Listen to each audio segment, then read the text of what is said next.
This Easter Sunday, my daughter-in-law told me I was no longer welcome at their table. Hours later, a lawyer called to tell me a new land survey proved her house was sitting on my property. My name is Robert Shaw. For 42 years, I worked with my hands, building and repairing homes. I know property, I know boundaries, and I know that what was about to unfold was the perfect, painful storm of a family slight meeting a legal fact. This is the story of how a single piece of paper, a professional land survey, would force a reckoning that money couldn't solve and apologies couldn't erase. It all started with a simple question I'd avoided for years. Who does this land truly belong to? The land in question was 10 acres of mixed hardwood and meadow just outside of Millbrook, Vermont. I bought it in 1987, the same year I married my late wife, Ellen. It was our dream parcel. We built a small cabin near the back of the property, a weekend escape, and over the next 3 decades we planted apple trees, cleared walking trails, and watched the forest grow. That land was my sanctuary, especially after Ellen passed from cancer 7 years ago. The quiet there was a kind of medicine. My son, Mark, is 38. He's a graphic designer, creative, kind-hearted, but not what you call handy. When he married Chloe 5 years ago, he came to me with an idea. They wanted to build a home, but land prices in our area had skyrocketed. He asked if he could build on a 1-acre corner of my 10-acre plot. He said they'd handle all the construction costs, get the proper permits, everything. He just needed the land. What parent says no to that? I saw it as a legacy, a way to keep family close. We didn't do a formal lease. We had a handshake agreement, a father-son understanding. I signed the necessary lot line adjustment paperwork to legally subdivide that 1 acre into a separate parcel for him. In my mind, it was a gift. His house went up 3 years ago. It's beautiful. I was there every weekend, helping where I could, teaching him how to grade the driveway, frame a wall. I felt useful. I felt connected. But here's the thing about handshake agreements. They only work when everyone is still shaking hands. The first sign of a shift wasn't dramatic. It was Chloe suggesting they put a fence along what she called the property line for their dog. A fence I helped pay for. Then it was Mark being too busy to help me clear a fallen tree from my side of the land. Then it was invitations to dinner that slowly turned into just Mark coming over alone, with Chloe always having a headache or work. Pressure point became the driveway. The only legal access to their house is a shared gravel lane that runs across my property. It's an easement recorded right on the deed. Last fall, after a heavy rain, the driveway washed out.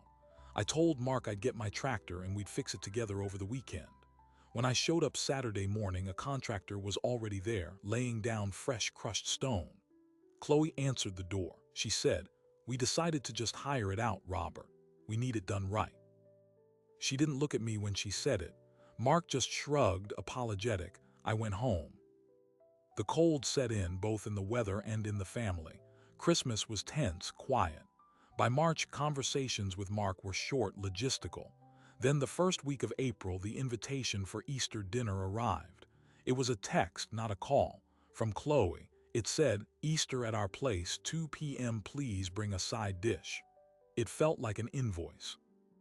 I showed up at 1:50 on Easter Sunday with a potato gratin, Ellen's recipe.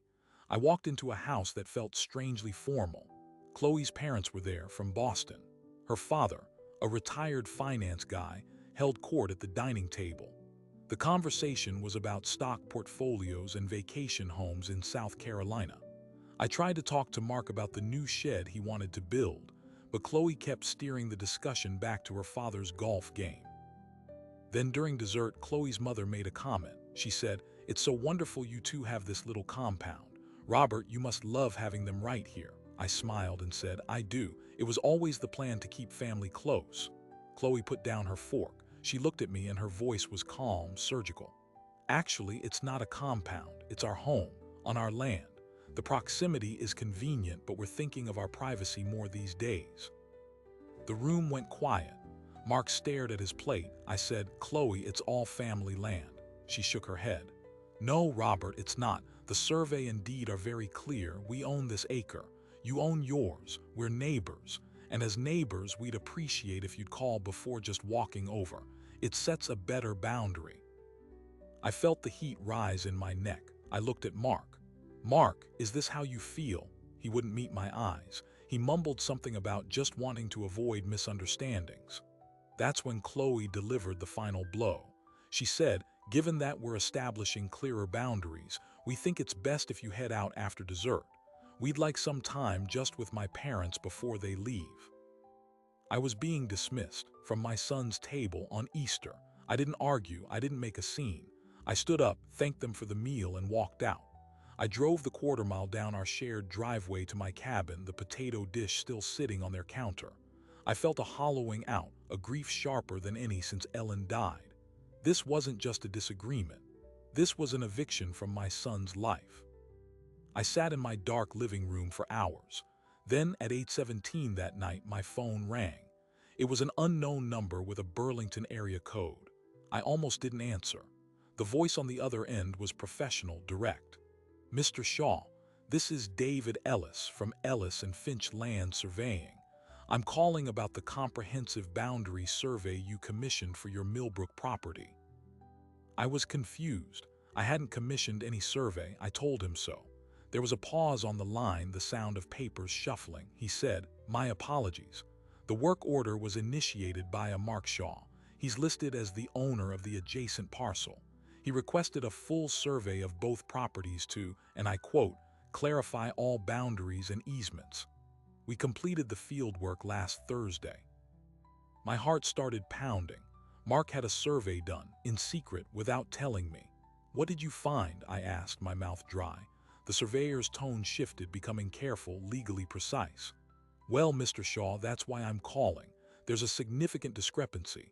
According to our measurements and the original 1987 parcel map, the established boundary is not where the current fence line sits, not by a small margin."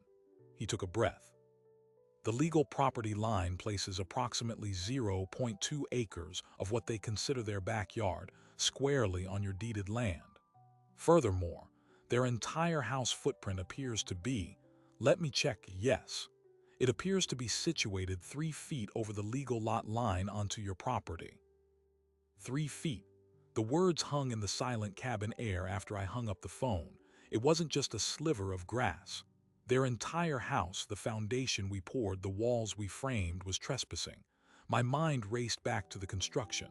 We used the old stone wall as our guide for the boundary. That wall had been there for a century. But a stone wall isn't a legal line. A surveyor's pin is. I called the surveying firm first thing Monday morning. David Ellis, the surveyor, emailed me the preliminary plat map. It was a stark, technical drawing that told a devastating story. The red line marking the legal boundary cut directly through the footprint of Mark's house. The back left corner of their living room, and about a third of their back deck, sat on my land. The boundary fence Chloe was so proud of was erected entirely on my property, enclosing their backyard, but stealing 0.2 acres of my meadow. I drove to the county recorder's office. I pulled the original subdivision plat from 1987 and the more recent lot line adjustment. I laid the new survey map over them. The error was clear and terrifyingly simple. When the county approved the 1-acre subdivision for Mark, they used a digital parcel map.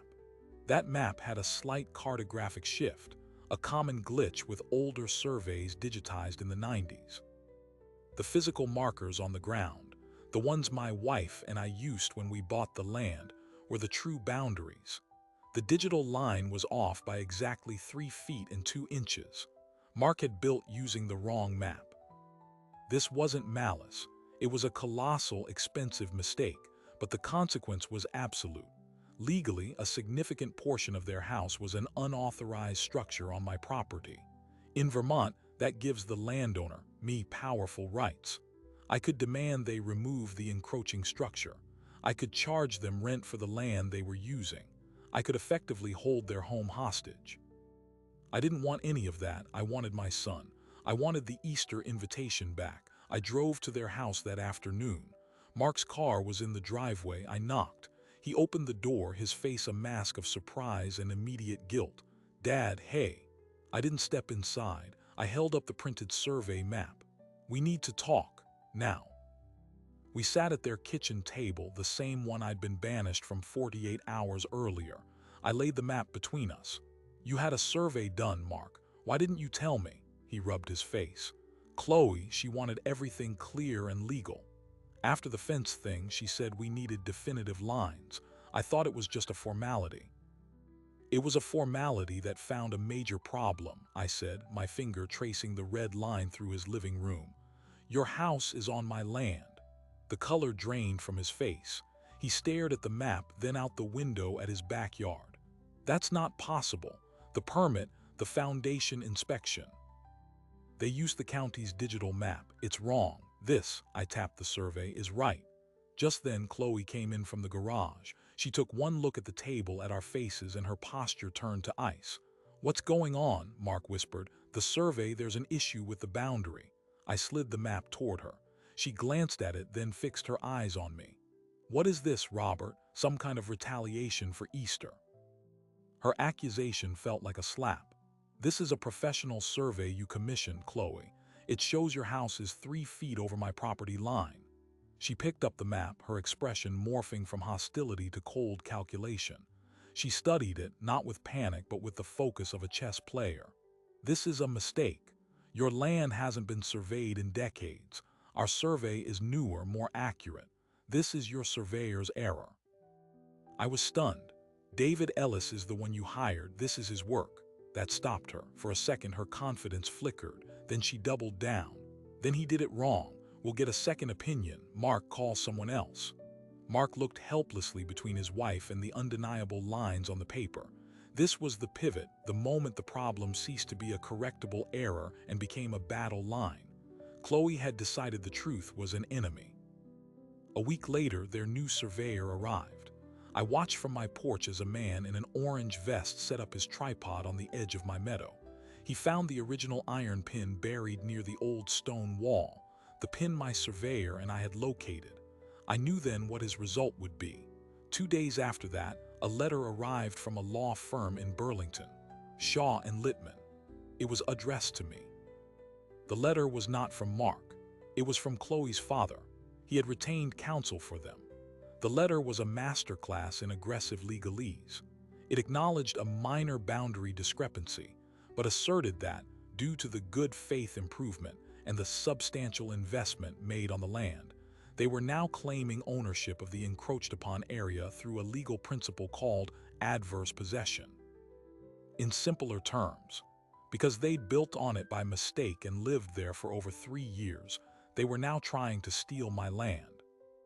The letter demanded I sign a quitclaim deed, granting them permanent ownership of the 0.2 acres, plus a 12-foot wide utility easement around the entire house perimeter. In exchange, they offered what they called a goodwill payment of $5,000. It was a shakedown. They were using a legal loophole to try and confiscate a slice of my property to cover their own building error. And the threat was implicit: fight this, and you fight your son. I felt a fury so pure it was calm. I drove to Burlington to see a lawyer named Miriam Cruz, recommended by an old contractor friend. Her office was all glass and quiet efficiency. I showed her the survey and the demand letter. She read it, a faint smile touching her lips. "Adverse possession," she said. "A bold move, especially between family members." She explained the doctrine. To claim land, the use must be hostile, actual, open, notorious, exclusive, and continuous for a statutory period, 15 years in Vermont. "But between family members," she continued, "courts almost always presume the use is permissive, not hostile.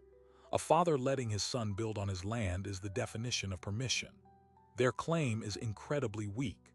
In fact, by sending this letter, they've admitted the land is yours and are trying to take it.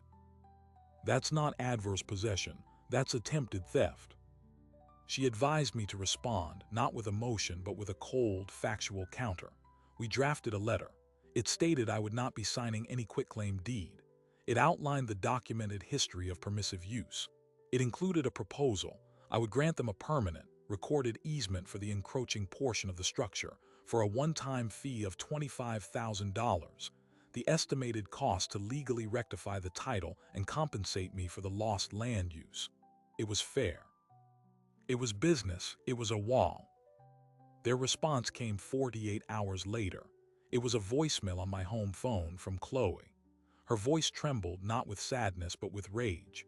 "How dare you? After all we've done to build this home, you're trying to extort your own son. Mark is devastated.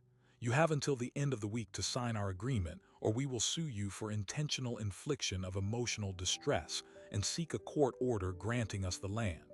This is your last chance to act like a father." The line had been crossed. The conversation was no longer about boundaries but about surrender. I called Miriam back. "What happens now?" I asked. Her voice was steady. "Now, Robert, they either sue or they bluff. If they sue, we answer. The court will likely order one of three things. They tear down and move the encroaching part of the house, which is ruinously expensive.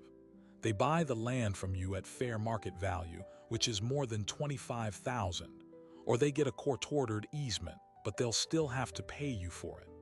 They're trying to frighten you into giving it away for free." I spent a sleepless night wrestling with the reality, taking my son to court. The image of facing Mark across a courtroom, lawyers arguing over feet of dirt, made me physically ill. But the alternative was to let Chloe and her father annex my property through intimidation, to reward the very behavior that had broken our family.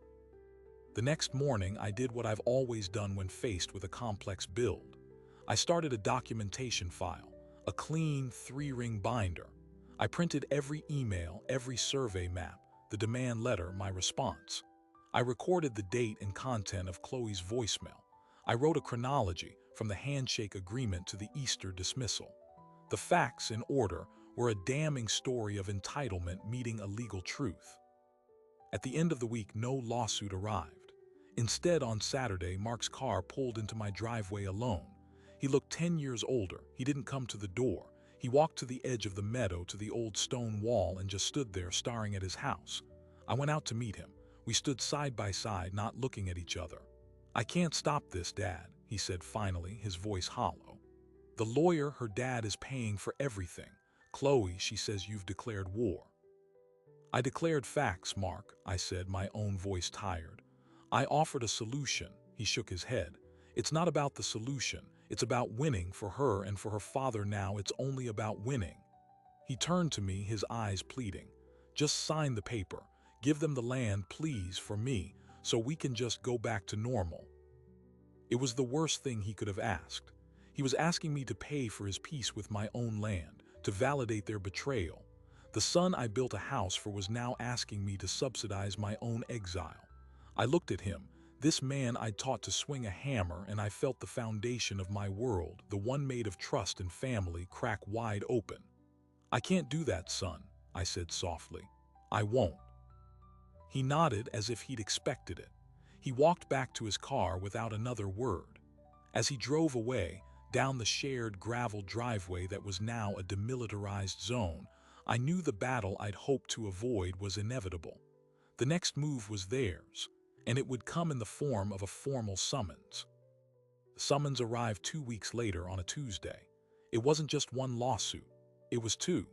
The first was the expected quiet title action, asking the court to award them the encroached upon land based on adverse possession.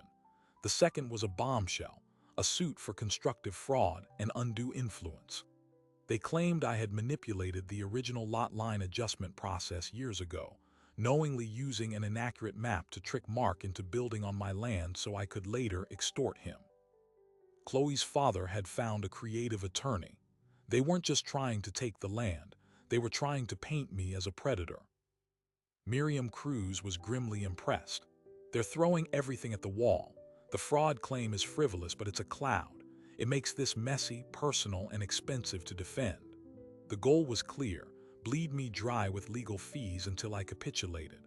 My calm fury hardened into a cold, focused resolve. I would not be bled. I mortgaged my cabin. It was a brutal decision, putting my home on the line to defend my home, but it gave Miriam the resources to fight. Discovery was a violation. Their lawyers demanded every financial record from the past decade, all communication with my late wife about the land, even my personal journals. I complied because I had nothing to hide. We demanded their records in return, all communications about the property, the survey, their finances. What we received was a revelation. Email chains between Chloe, her father, and their lawyer, dating back to before Easter. The subject line of one early email read, "Strategy for resolving the Robert situation." I read them in Miriam's office, my hands growing cold. The Robert situation. In the emails, Chloe's father laid out a plan. Step 1. Establish firm social boundaries to create a record of estrangement. The Easter disinvitation was a tactical move, documented to weaken any claim of family permission. Step 2. Secure a favorable survey. They had specifically instructed the first surveyor to use the county's digital parcel map, knowing it might conflict with the physical markers. Step 3. If the survey was problematic, they would pivot to an adverse possession claim, backed by the evidence of estrangement. The entire crisis had been manufactured. The boundary dispute was just the chosen battlefield in a war Chloe and her father had already declared. The most gutting email was from Chloe to her father, sent the night Mark came to see me at the stone wall. She wrote, "Mark is being sentimental. He actually asked me if we could just pay his dad the $25,000. I told him that's letting the terrorist win. We stay the course. He'll come around when he sees we're serious." My son wasn't a co-conspirator. He was a hostage being dragged along, his sentimentality seen as a weakness to be managed. Miriam looked at me across her desk. "This is gold, Robert. This shows premeditation. It destroys their claim of good faith and proves the hostility required for adverse possession was manufactured. It turns their entire case into bad faith litigation." She filed a motion for sanctions, asking the court to punish them for bringing a frivolous fraud suit based on these fabricated premises. The court date for the motion was set. The night before at 10 p.m. my doorbell rang. It was Mark. He was alone, unshaven, shivering in a thin jacket. He looked broken. "Can I come in?" he asked, his voice ragged. I let him in. He stood in my living room, unable to sit. "I found the emails, Dad, on our shared computer. I didn't know. I thought she was just being tough. I didn't know they had a plan." He started to cry, not like a man, but like a lost boy. "She and her dad, they talk about you like you're an obstacle. They talk about me like I'm a tool. I told her I wanted to drop the suits. She said if I did, her father would pull his financial support and they'd foreclose on the house. She said I'd lose everything." The full picture snapped into focus. Chloe's father hadn't just paid for a lawyer. He'd structured the financial aid for their home as a leverage point. Mark was trapped in a house he couldn't afford, on land he didn't own, being used as a weapon against his father. I offered him the couch. He stayed the night. In the morning over coffee, he said, "I want to testify. For you, I'll tell the judge everything." It was the moment I'd longed for, my son coming to my defense, but I saw the cost in his eyes. It wouldn't be testimony. It would be the detonation of his marriage. "Let's see what happens in court today first," I said. It was a coward's answer. I was afraid of what him choosing me would truly mean. The hearing was in a small procedural chamber. Their lawyer, a sleek man named Dryden, argued forcefully that the emails were simply strategic legal discussions, protected by attorney-client privilege. Miriam countered that the privilege didn't cover communications about committing fraud on the court. The judge, a weary-looking man named Judge Arnott, skimmed the printed emails. He read the terrorist line. His mouth tightened. He granted our motion for sanctions. He dismissed the fraud lawsuit with prejudice, meaning it could never be filed again. He ordered Chloe and her father to pay a portion of my legal fees for that claim. It was a victory, but as we left the courtroom, Dryden approached Miriam. "My clients are undeterred. We're proceeding with the adverse possession action, and we're amending the complaint." He handed her a new filing. Miriam read it and went pale. In the hallway, she showed me. The amended complaint contained a new, devastating allegation. They claimed that the shared gravel driveway, the only access to both homes, was not a perpetual easement but a revocable license granted by me, which they claimed I was now interfering with. They asked the court to grant them an exclusive easement over the driveway, effectively giving them control of the access to my own cabin. If they won, they could legally lock me out of my property. Chloe's father was playing chess. He couldn't take the house, so he was trying to take the road to it. This was the wait it gets worse moment. The stakes were no longer just a slice of meadow. They were my fundamental access to my home, my sanctuary. The threat was existential. Miriam scheduled an emergency hearing to address the driveway claim, arguing it was a retaliatory, bad faith maneuver. But the hearing was 3 weeks away. 3 weeks of living with the knowledge that the path to my front door was under dispute. The pressure took a different form. A week after the hearing, I received a letter from the Millbrook Town Zoning Board. A complaint had been filed, alleging my cabin was in violation of setback requirements from the true property line, the very line now in dispute. The complainant was listed as concerned neighbor. It was a petty, bureaucratic attack designed to harass me with inspections and fines. I knew who concerned neighbor was. Then the silence. For 10 days, no legal motions, no letters, no sign of Mark or Chloe. The quiet was worse than the noise. It felt like the calm before a final, decisive assault. I spent my days working on Miriam's strategy and my nights staring at the woods, wondering what form the endgame would take. It came on a rainy Thursday afternoon, not with a legal document but with a sight. From my living room window, I saw a strange truck with a forestry logo parked near the stone wall. 2 men in hard hats were walking the disputed strip of land, hammering small orange flags into the ground. I threw on a coat and marched out into the drizzle. "Can I help you?" I asked. One man looked at his clipboard. "We're flagging the boundary for a tree removal. Got the work order right here." "Client's name is Shaw, Mark Shaw." My blood went cold. "What tree removal?" The man pointed to a beautiful, mature sugar maple that stood exactly on the disputed boundary line. Its branches stretched gracefully over both properties. "This one, scheduled for next Tuesday. Gonna grind the stump, too." It was an act of pure symbolic violence. They couldn't take the tree legally, so they were going to destroy it. It was the living embodiment of the shared land, and they were going to cut it down. I knew with absolute certainty that this was Chloe's move. A message written in chainsaw. I called Miriam, my voice shaking with rage. She told me to get the company's name and the work order number. Then she said, "Robert, listen to me. This is it. This is the play. They're trying to provoke you into an irrational act, a confrontation, maybe even physical, something they can use against you in court to paint you as unstable. You cannot react. You must let the law work." "But the tree," I said, looking at the maple I'd watched grow for 30 years. "If they cut it down Tuesday, it's gone." Miriam's voice was steel. "Then we go to court Monday and get an emergency injunction. We have the hearing on the driveway claim anyway. We'll add this. We'll lay out the entire pattern, the manufactured emails, the retaliatory driveway claim, the zoning harassment, and now the destruction of property. We ask the judge to see it for what it is, a campaign of harassment. We go for the throat." I stood in the rain, watching the men place their little orange flags. The tree stood there, oblivious. This was no longer a property dispute. It was a war for the narrative, for the soul of what had happened. And the battlefield had just shifted to a Vermont courtroom in 48 hours. Everything, the land, the access, the tree, the remnants of my family, would hinge on what happened next. Monday morning in the courtroom felt different. The air was charged, final.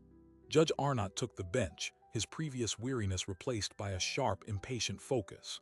Miriam presented our emergency injunction request to halt the tree cutting. But she didn't stop there.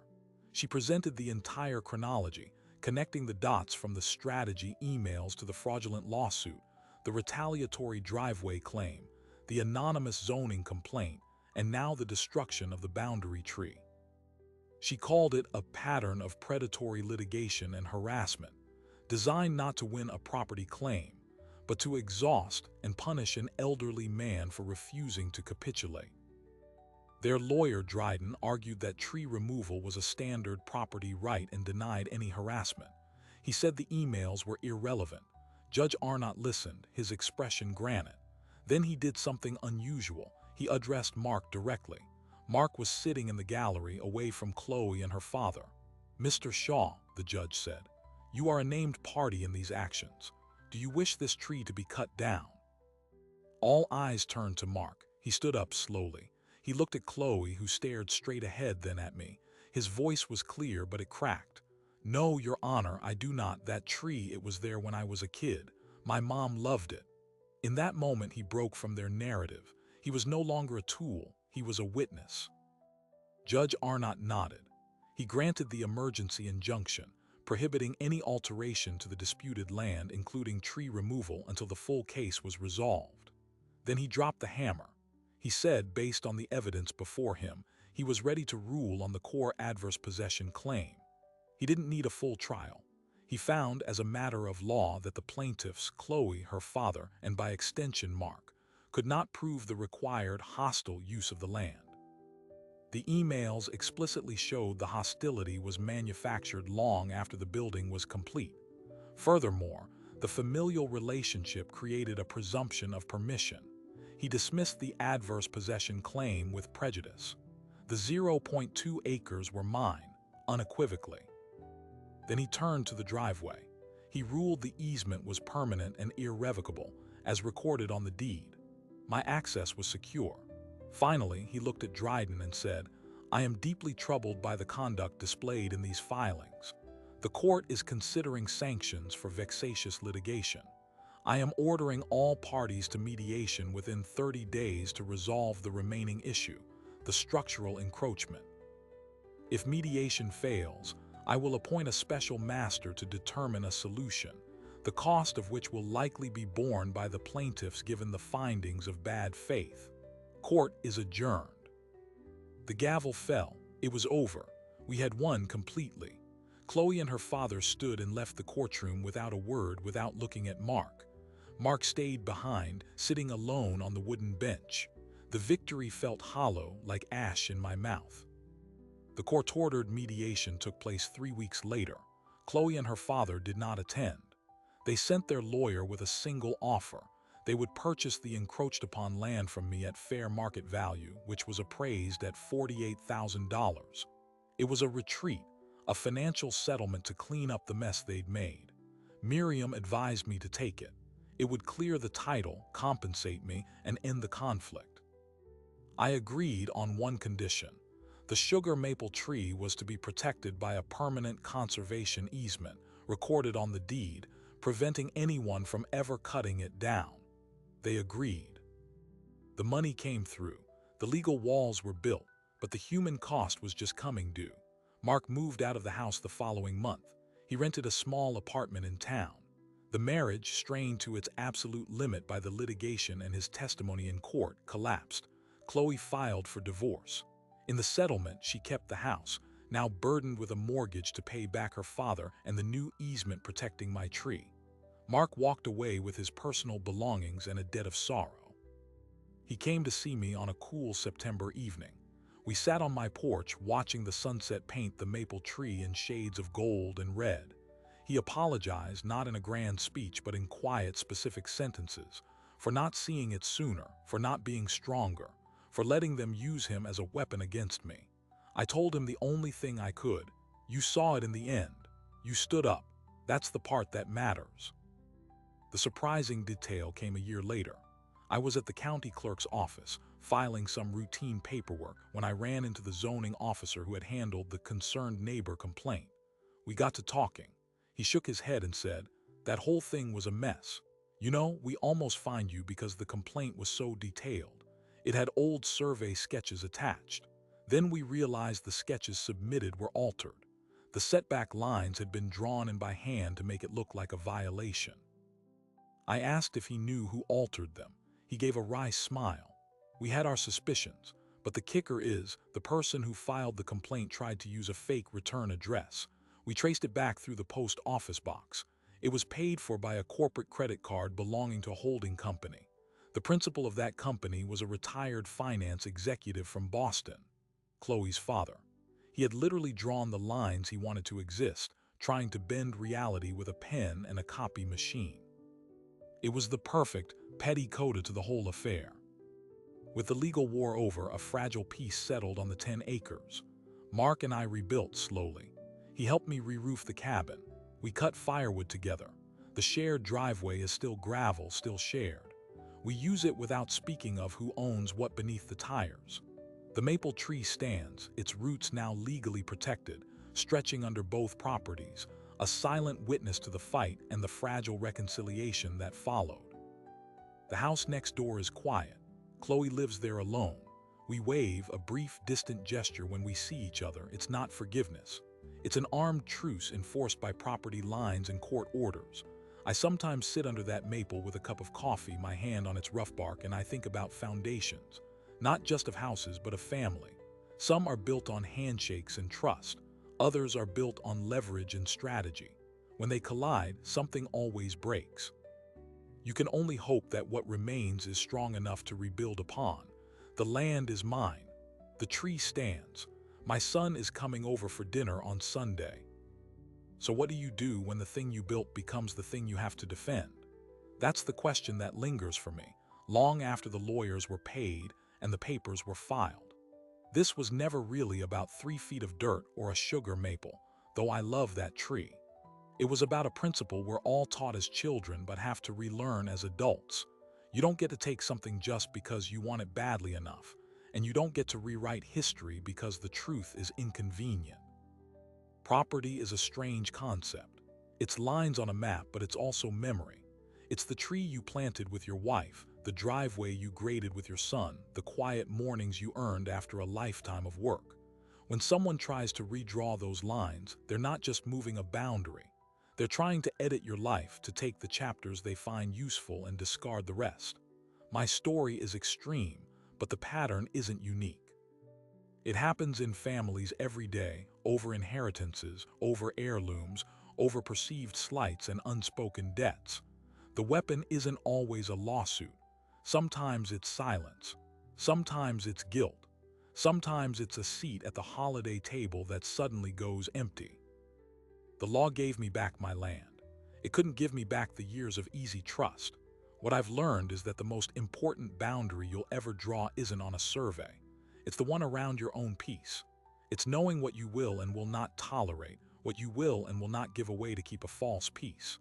Saying no to someone you love is the hardest thing in the world. But sometimes saying yes would mean saying no to yourself, to your own dignity, to the legacy you promised to protect. People ask if I regret it, if I wish I'd just signed the paper, given them the land, and kept the family intact. I look at my son, who is slowly finding his way back to himself, and I know the answer.